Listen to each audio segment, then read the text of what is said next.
नमस्कार, मैं हूं आपके साथ आशा सरमाल। आप देख रहे हैं रिपोर्टर, और रिपोर्टर में आज हम शुरुआत करेंगे आज की बड़ी खबर से। आपको बताते चलें कि जम्मू कश्मीर के अंदर किस तरह से हालात जो हैं वो बनते हुए नजर आ रहे हैं।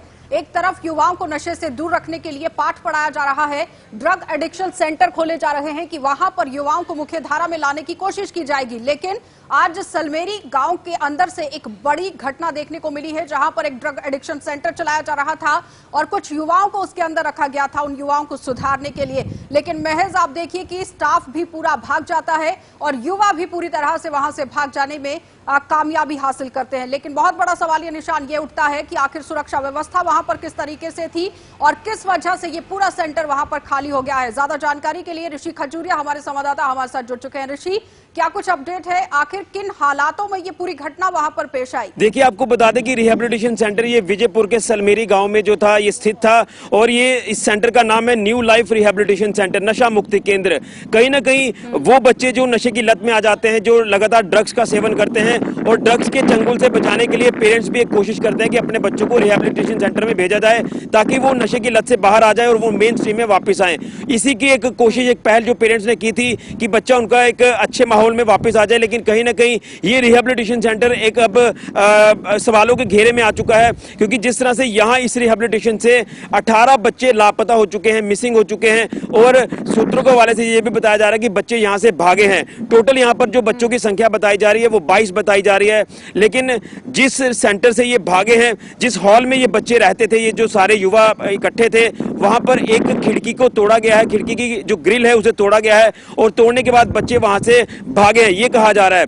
और जिस दीवार को वो फांद कर गए हैं वो दीवार काफी ज्यादा ऊंची है, यानी डेप्थ की अगर बात करें तो अगर ऊपर से कोई छलांग लगाता है तो वो कहीं ना कहीं चोटिल भी हो जाता है। इस तरह का जो हम पूरा वहां पर वाकया देख के आए हैं। लेकिन कहीं ना कहीं मैं आपको बता दूं कि जिस तरह से 18 में से एक बच्चे की मृत्यु भी हुई है, जो हमारे संवाददाता ने जम्मू से भी अपडेट किया है कि एक बच्चे की वहां पर मृत्यु हो गई। मृत्यु का कारण क्या बताया गया है? देखिए, अभी कारण का कुछ भी पता नहीं चल पा रहा है, लेकिन हमने वहां पर पेरेंट्स जो बच्चों के यहाँ पर आए थे अपने बच्चों का पता करने के लिए, तो बच्चों के पेरेंट्स का साफ तौर पर कहना है कि उनके लिए एक चिंता बन गई है। और ये भी बताया जा रहा है कि बच्चों को वहां पर हरास किया जाता था, बच्चों को मारते भी थे वहां पर जो सेंटर में जो वहां पर स्टाफ मेंबर मौजूद था। तो हो सकता है कि हरासमेंट को लेकर ही बच्चे वहां से भागे हो। ये लेकिन ऋषि, यहाँ पर सवाल एक बनता है कि अगर हरासमेंट हो रही थी तो कार्रवाई हो सकती थी, लेकिन स्टाफ भी भागना और उसके साथ साथ जो युवा वहां पर थे, 22 की तादाद में जो युवा थे वो भी भाग गए हैं, तो बहुत बड़ा सवालिया निशान ये उठता है कि पूरा सेंटर ही भाग गया है। आखिर क्यों? जी बिल्कुल, जब हमने पेरेंट्स से बात की तो पेरेंट्स का साफ तौर पर कहना था, जब हमने उनसे पूछा कि आखिर बार आपकी बच्चों से बात कब हुई थी, उन्होंने कहा कि हमारे बच्चों से बात नहीं हो पाती थी, हम सैटरडे संडे को अपने बच्चों से मिलने आते थे, लेकिन हमें मिलने नहीं दिया जाता था। एक वीडियो कॉल पर जो वो हम एक दूसरे से बात करते थे सेंटर में बैठ के भी। तो कहीं ना कहीं शक की सुई सेंटर वालों के ऊपर भी आती है कि आखिर कुछ बातें होंगी तभी इस तरह का स्टेप जो वो युवाओं ने उठाया है, लेकिन उसके पीछे और क्या कारण हो सकते हैं ये तो इन्वेस्टिगेशन का पार्ट है।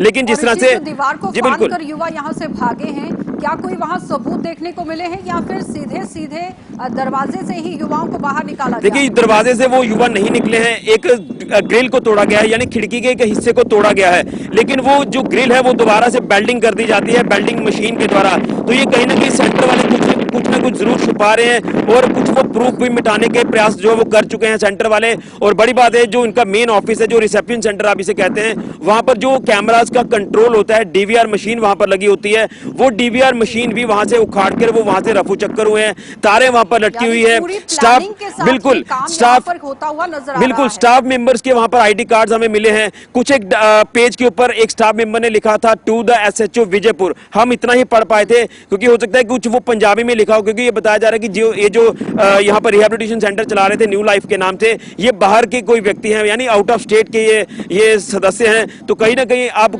जो बताया जा रहा था कि बच्चों ने यहाँ से भागने का प्रयास किया, बच्चे यहाँ से भागे हैं, लेकिन अब उल्टी जो सुई है वो घूमती हुई नजर आ रही है, यानी सुई रुक रही है आके इस सेंटर वालों के ऊपर कि आखिर सेंटर वालों ने यहाँ पर साथ देना चाहिए था पेरेंट्स का।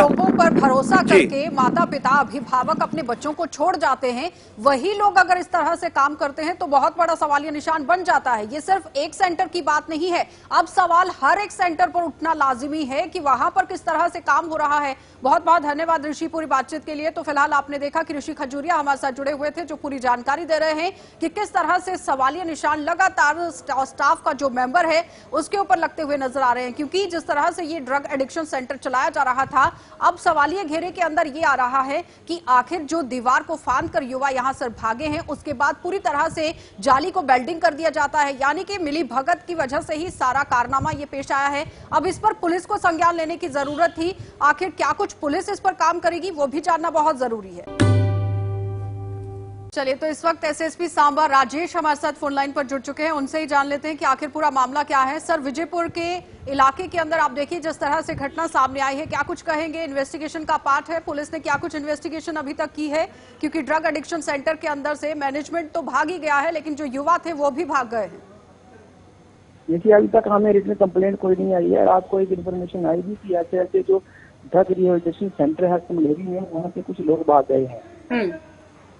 तो हमने उसमें इन्फॉर्मेशन जो हमें मिली थी उसके ऊपर हमने अपने आईओएस को भेजे हैं और तहकीकात कर रहे हैं किन हालात में लोग भागे हैं और क्यों भागे हैं। लेकिन तो सर, पूरा सेंटर ही खाली हो गया है वहां से। जी हाँ, यही कहा जा रहा है। तो किन हालात में लोग भागे हैं, क्यों भागे हैं, कारण क्या है, ये सब इन्वेस्टिगेशन का पार्ट है। जब हमें रिटर्न में कंप्लेंट इसमें आ जाएगी तो एफआईआर लाइव हो सकती है, बट अभी तक हमने कोई एफआईआर लाइव नहीं की है। लेकिन सर, रिटर्न में देगा कौन? वहां पर जो स्टाफ मेंबर्स थे वो भी भाग गए हैं, जो पूरे सेंटर को होल्ड कर रहे थे वो भी भाग चुके हैं। जी जी जी जी। तो जो लोग वहाँ पे रह रहे थे उनके रिलेटिव वगैरह जो है वो दे सकते हैं। ठीक है। और उसके बाद एक डेड बॉडी भी यहाँ बरामद हुई है, उसको लेकर क्या कुछ कहेंगे? डेड बॉडी शायद जम्मू में बरामद हुई है और जम्मू की पुलिस उसमें इंक्वेस्ट प्रोसीडिंग स्टार्ट करके इन्वेस्टिगेट करेगी। चलिए, बहुत बहुत धन्यवाद सर पूरी बातचीत के लिए। तो फिलहाल आपने देखा कि एसएसपी सांबा राजेश हमारे साथ फोन लाइन पर जुड़े हुए थे, जो पूरी जानकारी दे रहे हैं कि किस तरह से सूरत-ए-हाल जो है वो जिला सांबा के अंदर बनते हुए नजर आ रहे हैं, क्योंकि विजयपुर के इलाके के अंदर ड्रग एडिक्शन सेंटर चलाया जा रहा था, जिसमें से स्टाफ भी भाग गया है और साथ ही साथ जो युवा यहाँ पर रखे गए थे वो भी जालियां तोड़कर भाग गए हैं। तो बहुत बड़ा सवालिया निशान यहाँ पर सुरक्षा व्यवस्था पर भी उठता है कि आखिर युवाओं को मुख्य धारा में लाने की कोशिश की जा रही है, लेकिन जो सेंटर चलाए जा रहे हैं उनका स्टाफ भी भाग जाता है और फिर उसके बाद युवा भी वहां से भाग जाते हैं। और उसके बाद बड़ी खबर निकलकर सामने ये आती है कि उन्हीं युवाओं में से एक युवा का शव बरामद होता है, जो कि जम्मू के जीएमसी अस्पताल के अंदर रखा गया है। पोस्टमार्टम अभी किया जा रहा है। फिलहाल अभी पुलिस इस पर कोई भी बात करती हुई नजर नहीं आ रही है। उनका साफ तौर पर कहना है कि जब कोई एफआईआर यहां पर लॉन्च होगी उसके बाद इन्वेस्टिगेशन जो है वो की जाएगी। फिलहाल तो इन्वेस्टिगेशन का ये पार्ट है। अब आपको शहर श्रीनगर का भी यहां पर हाल जो है वो दिखा देते हैं, क्योंकि शहर श्रीनगर का हाल आज काफी बुरा देखा गया है। क्योंकि थोड़ी सी बारिश हुई है, लेकिन म्युनिसिपल कॉर्पोरेशन की पूरी तरह से पोल खुलती हुई नजर आई है। सड़कें यहां पर तालाब बन चुकी थी। म्युनिसिपल कॉर्पोरेशन की तरफ से बड़े बड़े दावे जो बताए जाते थे उनकी आज पूरी तरह से हवा निकलती हुई नजर आई, क्योंकि जो पार्षद यहां दावा करते हुए नजर आते थे कि ड्रेनेज सिस्टम पूरी तरह से सही बनाया गया है और मुकम्मल तरीके से आप देखिए कि सिर्फ महज 2 दिन ही हुए हैं अभी बारिश को लेकर और श्रीनगर शहर की हालत पूरी तरह से बिगड़ती हुई नजर आ रही है। सूरत हाल देख लीजिए, इरफान के पास चलेंगे, देख लीजिए। वादी कश्मीर में मौसम ने ली अंगड़ाई और मौसम के साथ लगातार बारिशों का सिलसिला जो है पिछले 2 दिनों से दिखाई दे रहा है।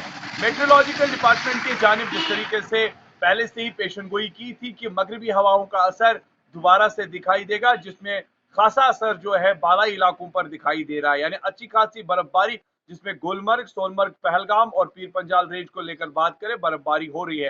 साथ ही साथ मैदानी इलाकों में भी बारिशों का सिलसिला जारी है, जिससे कि मैदानी इलाकों में जितने भी लो लाइन एरियाज थे वहां पर पानी का बहाव काफी ज्यादा बढ़ चुका है। देखा जाए तो नदी नालों में भी पानी का जो बहाव है वो दिख रहा है। इसके साथ साथ शहर श्रीनगर में भी गली कोचों को लेकर बात करें तो वाटर लॉगिंग के मनाजिर खूब दिखाई देने लगे हैं। यानी यहाँ पर सवाल जरूर खड़े होते हैं म्युनिसिपैलिटी, यूडी या मैकेनिकल इंजीनियरिंग वर्क्स को लेकर, जिनका लाजमन शहर को साफ रखने के साथ साथ शहर को बेहतर बनाने के इम्कानात जो बड़े वो दावे करते थे, वो पोल आखिरकार खुल ही जाती है। जबकि थोड़ी सी बारिश क्या होती है तो पूरा शहर डूब जाता है। फिलहाल वीआईपी कॉलोनियों के साथ साथ शहर के दीगर इलाकों को लेकर बात करें जिसमें लाल चौक, रामबाग, नटीपोरा या बागी महताब में भी काफी पानी सड़कों पर ज़ेरियाब हो चुका है, जिसमें काफी ज्यादा दुश्वारियां चलने फिरने में दिखाई दे रही है। विद वीडियो जर्नलिस्ट समीर वानी के साथ सईद इरफान फाजिल, गुलिस्तान न्यूज, जेके 24/7, श्रीनगर, कश्मीर। चलिए अब आपको जिला उधमपुर लिए चलते हैं और वहां से दिखा देते हैं कि नेशनल हाईवे को लेकर क्या कुछ अपडेट है, क्योंकि सुबह से ही लंबी लंबी कतारें यहां पर गाड़ियों की देखी जा रही हैं और भारी मात्रा में जो यात्री हैं वो भी यहां पर फंसे हुए नजर आ रहे हैं। लेकिन बड़ी बात यहां पर यह है कि जो आर्मी की भर्ती देखने के लिए युवा अपने घरों से बाहर निकले हुए थे वो भी महज रास्ते में ही फंसे हुए हैं। आशीष दत्त रिपोर्ट कर रहे हैं, देखिए। एक बार फिर मौसम ने करवट ली है और जम्मू कश्मीर में बीते कल से भारी बारिश हो रही है, जिसकी वजह से जम्मू श्रीनगर राष्ट्रीय राजमार्ग गाड़ियों की आवाजाही के लिए बंद हो गया है। इस समय हम उधमपुर के जिखैनी चौक पर मौजूद हैं और आपको दिखाना चाहेंगे कि यहाँ पर कश्मीर बाउंड की सभी गाड़ियों को रोका गया है, चाहे वो छोटी हो या बड़ी हो, सभी गाड़ियों को जिखैनी चौक से आगे जाने की अनुमति नहीं है। वहीं अगर मैं चनाब वैली की बात करूँ, रामबन, डोडा, किश्तवाड़, भद्रवाह की गाड़ियां हैं जो उन्हें चलने की अनुमति मिल रही है। लेकिन अगर मैं कश्मीर बाउंड की अगर बात करूं तो रामबन और बनिहाल के बीच में कुछ जगहों पर भूस्खलन होने के कारण रास्ता बंद हो गया है, जहां पर पंथियाल है और बहुत सारे 3-4 जगहों पर जो भूस्खलन हुआ है उसके कारण जो है राष्ट्रीय राजमार्ग बंद हो गया है, गाड़ियों की आवाजाही बंद हो गई है। हालांकि 3-4 दिन पहले ही मौसम विभाग ने एक एडवाइजरी जारी की थी कि जम्मू कश्मीर में 2 दिन काफ़ी ज़्यादा बारिश हो सकती है और उसको लेकर जो है एक अलर्ट जारी किया गया था। और उसी को लेकर जो है उधमपुर मैं अगर बात करूँ, खासकर उधमपुर की अगर बात करूँ तो यहाँ पर जो जिखैनी चौक है उसके पड़ाव से आगे किसी भी कश्मीर बाउंड की गाड़ी को आगे जाने की अनुमति नहीं है। लेकिन पुलिस विभाग, ट्रैफिक विभाग की अगर मैं बात करूं तो पूरी कोशिश की जा रही है कि जम्मू श्रीनगर जो राष्ट्रीय राजमार्ग खासकर जो बनिहाल और रामबन के बीच में बंद हो गया है उसे खोलने की पूरी कोशिश की जा रही है। इसमें यहाँ पर कुछ युवा हैं जो कश्मीर में कल जो है आर्मी की भर्ती होनी है उसे देखने जा रहे हैं, लेकिन ये रास्ते में यहाँ फंस गए हैं। अब इन्हें भी ये परेशानी सता रही है कि अगर ये समय पर वहाँ नहीं पहुँच पाए तो शायद इन्हें भी कहीं ना कहीं जो आर्मी में जाने का सपना है वो इनका टूट जाएगा। इनसे बात करेंगे कि इनके मन में क्या चल रहा है अगर रास्ता नहीं खुल पाया। जी, कहाँ से आप आए? सर, जम्मू से। तो आप आर्मी की भर्ती देखने जा रहे हैं? सर, जैगले सेंटर में जा रहे हैं। इधर सर बहुत सारे लड़के हैं, 800-900 लड़के हैं इधर फंसा हुआ है उधमपुर में। तो रामबन में जो स्लाइडिंग हुई उसकी वजह से हम कल से यहाँ से फंसे हुए हैं। कल सुबह से हम घर से निकले थे तो आज तक हम इधर ही पहुंचे, उधमपुर में हमें रोका गया। चलिए अब आपको रामबन लिए चलते हैं और रामबन से भी क्या सूरत हाल बने हुए हैं नेशनल हाईवे को मद्देनजर रखते हुए, क्योंकि सुबह से ही यातायात को पूरी तरह से बंद कर दिया गया है और छोटी गाड़ियां, बड़ी गाड़ियां पूरी तरह से रास्ते में खड़ी हुई हैं और काफी तरीके से वो परेशानियों से दो चार होती हुई नजर आ रही हैं। लेकिन नदीम क्या कुछ अपडेट कर रहे हैं, कब तक ये हाईवे जो है वो खुल सकता है, आला अधिकारियों की तरफ से क्या कुछ कहा गया और नेशनल हाईवे का जो अमला है वो किस तरह से काम कर रहा है, वो देख लेते हैं। जी बिल्कुल आशा, देखिए जिस तरह से मौसम खराब होने के बाद हाईवे की बात करें जहां पर, क्योंकि हमने देखा कि पिछले 2 दिन से बारिश का सिलसिला जारी है और आज अगरचे हमने देखा कि थोड़ा सा बारिश का सिलसिला रुका हुआ है, लेकिन इस दौरान मुख्तलिफ मकामात पर श्रीनगर जम्मू नेशनल हाईवे पर पत्थर और पसिया गिरने का सिलसिला शुरू हो गया है। हालांकि हमने देखा था कि जवाहर टनल के आसपास में बर्फबारी भी वहां पे शुरू हुई थी, लेकिन कहीं ना कहीं फिसलन की वजह से अगरचे थोड़ी देर के लिए वहां पे गाड़ियों को बंद किया गया था, लेकिन उसके बाद जो भी वहां पे चाहे LMVs थे या HMVs थे उन्हें तो वादी कश्मीर की तरफ रवाना किया गया। लेकिन उसके बाद की अगर हम बात करें तो अभी शाबिनबाज, बानिहाल की बात करें, पंठियाल, मारूग, डिगडोल या फिर कैप्टेरिया मोड़ की बात करें, जिस वक्त जिस जगह पर मैं मौजूद हूँ यहाँ पर जो है अभी शूटिंग स्टोन का सिलसिला चल रहा है, गाड़ियों की आमदरफ्त बंद है। वह स्टैंडर्ड व्हीकल्स की बात करें तो लगभग 150 के करीब जो स्टैंडर्ड व्हीकल्स इस वक्त पंठियाल, डिगडोल, रामबन और चंद्रकोट के मकाम पर मौजूद हैं और रोड क्लियरेंस का काम जहां चल रहा है और उम्मीद की जा रही है कि जैसे ही रोड को क्लियर किया जाएगा, क्योंकि अगर मौसम में दोबारा से अगर खराबी नहीं आती है तो रोड को क्लियर करके जो भी स्टैंडर्ड व्हीकल्स इस वक्त है जिन्हें वादी कश्मीर की तरफ जाना है उन्हें चलने की इजाजत दी जाएगी। लगातार कितनी तादाद में भारी वाहन और जो छोटी गाड़ियां वहां पर मौजूद हैं नदीम? जी बिल्कुल आशा, देखिए जिस तरह से हम, क्योंकि कल देखा हमने कि कल ट्रैफिक अगर धीमी रफ्तार से लेकिन चल रहा था और हमने देखा कि जो भी इस वक्त आप कहां पर मौजूद हैं? जहां पर काम चल रहा है वहीं आप मौजूद हैं इस वक्त? जी बिल्कुल आशा, देखिए इस वक्त ठीक कैफ्टेरिया मोड़ पर मौजूद हूँ जहां पे क्लियरेंस का काम चल रहा है। इसके साथ साथ अगर हम अथॉरिटीज की बात करें उनके मुताबिक तो इस वक्त डिगडोल, पंठियाल, शाबिनबाज और मारू के मकाम पर भी क्लियरेंस चल रहा है। और 150 के करीब इस वक्त हमारे पास जो गाड़ियां फंसी हुई है, चाहे वो जखैनी की बात करें, हम रामबन को देखें, हम डिगडोल को देखें या फिर पंटियाल को देखें, तो वहां पे जो स्टैंडर्ड व्हीकल्स है रोड को क्लियर करके उन स्टैंडर्ड व्हीकल्स को अपनी अपनी डेस्टिनेशंस की तरफ चलने की इजाजत तो दी जाएगी। लेकिन सवाल ये पैदा होता है कि क्या मौसम में दोबारा से अगर करवट, क्योंकि प्रेडिक्शंस में तो आज दिन भर बारिश बताई गई थी, लेकिन अभी बारिश का सिलसिला रुका हुआ है, जिसके चलते क्लियरेंस का काम लेकिन नदीम, अगर हम प्रशासन की बात करें तो प्रशासन की तरफ से क्या कुछ कहा गया है? नेशनल हाईवे अथॉरिटी की तरफ से किस तरह से काम वहां पर किया गया है? कब तक रास्ता जो है वो खुल सकता है? जी बिल्कुल आशा, देखिए अगर हम इस वक्त हाईवे की बात करें और दूसरी तरफ हम एडमिनिस्ट्रेशन को देखें तो एडमिनिस्ट्रेटिव पार्ट पर तो ये चीज क्लियर की गई थी कि आज की डेट में किसी भी ट्रैफिक को चलने की इजाजत नहीं होगी। लेकिन कोशिश की जा रही है कि जो स्टैंडर्ड व्हीकल्स है इस वक्त रोड को क्लियर करके उन्हें अपने अपने डेस्टिनेशन की तरफ चलने की इजाजत दी जाए। जो हाईवे पर लोग फंसे हुए हैं, कुछ लोगों की तरफ से फोन कॉल्स भी किए गए हैं और उनकी तरफ से ये भी कहा गया है कि जिस इलाके के अंदर वो फंसे हुए हैं वहां ना तो कुछ खाने के लिए है, ना पीने के लिए है, और छोटे छोटे बच्चे भी साथ में हैं, उनके लिए दूध तक का इंतजाम वहां पर नहीं हो रहा है, जो बहुत बड़ा सवालिया निशान यहां प्रशासन पर खड़ा होता है। क्योंकि रास्ते से ही अगर इस तरह से काम होता हुआ दिखे तो जाहिर तौर पर प्रशासन को कदम उठाने की जरूरत थी, क्योंकि रात से ही गाड़ियां जो है वो फंसी हुई हैं नेशनल हाईवे पर।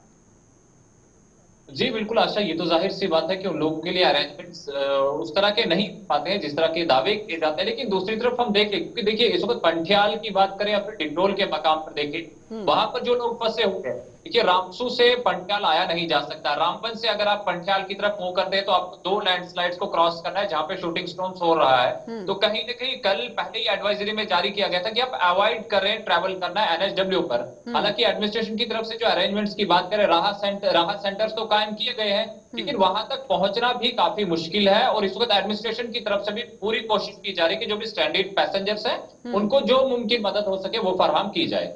खबरों से अपडेट रहने के लिए JQ24/7 न्यूज के YouTube चैनल को आज ही सब्सक्राइब करें और हमारे Facebook पेज को भी अभी फॉलो करें।